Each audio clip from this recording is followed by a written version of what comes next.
Sit with me for a fresh round of Caracorder training. Today was a long one.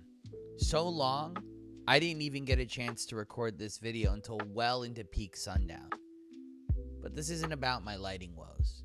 When I got home from work today, I sat in my car for a little longer than usual before going inside. I think a lot of people know that feeling, that need for a transition, a buffer between your professional life and your personal one. That extra moment to just exist before stepping into the next version of your day. But today, I needed more than that. So, instead of just sitting there, I leaned my seat back, closed my eyes, and let myself drift into something I guess you could call a kind of meditation. Not formal, not structured, probably not even what most would label as quote-unquote proper meditation, but something close enough to count. I had a song playing, Whiskey Rain by Graham Barham. There's nothing particularly profound about it, merely just the track I've been into lately. But there's something about it, the weight, the tone, the rhythm, that I find grounding. It felt soothing in a way I didn't question. So I let it play. Leaning back in the seat, I gave myself permission to just be, to feel whatever I was feeling, to move if I needed to move, to stim if I needed to stim. No rules, no structure. Just a moment where I felt safe, contained, and calm inside my own space. And sitting there, it got me thinking about my relationship with meditation itself. Because the truth is, even though I've had the benefit of learning proper technique from my teacher, Laura House, I realized something much later on. I think I've kind of always been doing this, just without having a word for it. And that's where this idea starts to form, this meta on meditation.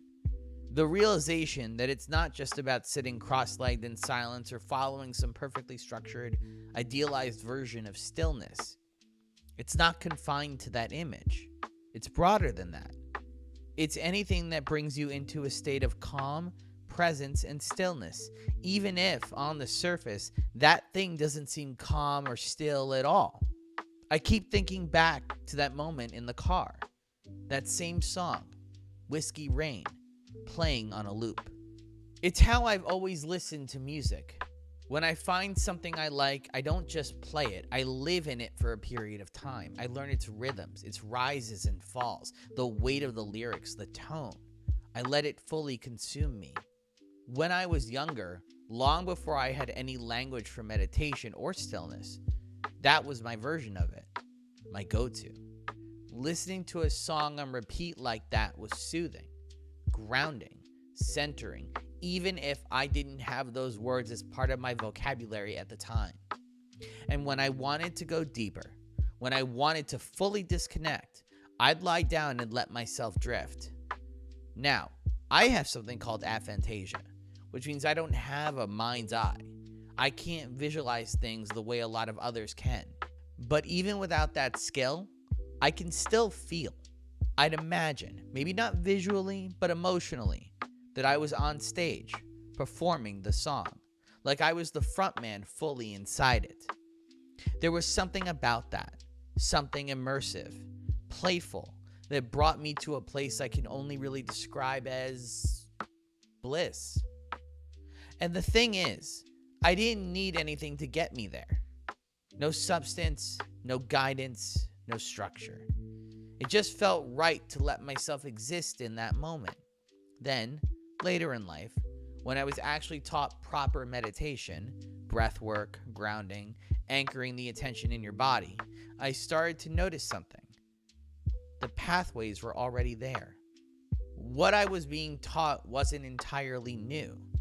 It was just named, refined, given structure. Because when you strip it down, the goal is the same, finding an anchor within the self, returning to the present, letting your mind settle. And once I saw that, I started realizing how many things in my life had always done that for me. Jigsaw puzzles, stand-up comedy, getting lost in a show, working on something creative, scripts, podcasts, essays, even this. And it made me wonder, do we get too hung up on the labels, on calling something meditative versus meditation? Does the distinction actually matter? Would the people who built these ideas, who developed meditation as a practice, really care how you got there? I don't think so. Why would they? If the goal is to reach a place of calm, of stillness, of introspection, then why does the path matter as long as it works? I think we apply labels more than we need to. Individually, culturally, we categorize things until they lose their flexibility. And this feels like one of those cases, because I know what I experienced in the car. Some may say it was meditative, but it wasn't meditation. I don't agree. I think I was meditating. Because if that doesn't count, then what does? At its core, meditation is a kind of mental and physical reset, a way to ground yourself in the present moment. So how is sitting in my car, fully immersed in a song, any different from sitting cross-legged on the floor, focused on my breath, if both activities lead me to the same place? I don't like how gatekeeping shows up in things like this. Honestly, I don't like gatekeeping in general, but this feels like an especially important place to push back against it. Because it's already hard enough for people to find something that grounds them, something that brings them back to themselves. Why would we make that harder?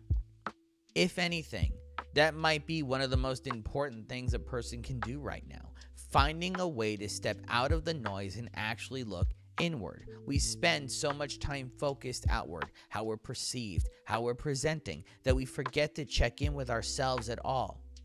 So any moment, any method that lets someone do that, it matters. It's necessary. And I never want to be the kind of person who takes that away from someone just because they're not doing it the quote-unquote right way. Because what is the right way? If something brings one to a place of calm, clarity, and connection, and is healthy, safe, and causes no harm to others, then it is the right way. I've practiced traditional meditation. I understand the structure, the discipline, and the intent. I just also happen to gain the same effect sitting in my car, letting a hip-hop style country song wash over me as well. Whether it's Whiskey Rain, or Last Resort, or Down with the Sickness, or even Shake It Off, they all take me to the same place. And in some ways, music does something more. Because the state I reach through that kind of meditation, it doesn't just center me, it opens something within. It unlocks creativity in a way that more traditional mindfulness doesn't always do. It doesn't just bring me inward, it helps me shape what's inside and then express it outwardly. I wouldn't be talking about this, about the meta of meditation, if I hadn't given myself that moment just a few hours ago. That's how important it is. It's not abstract or theoretical, it's real, practical, and it creates something. That's why I never want to see anyone have it taken away just because it doesn't fit someone else's definition of mindfulness and meditation. Because if whatever that thing is brings you back to yourself, it's enough.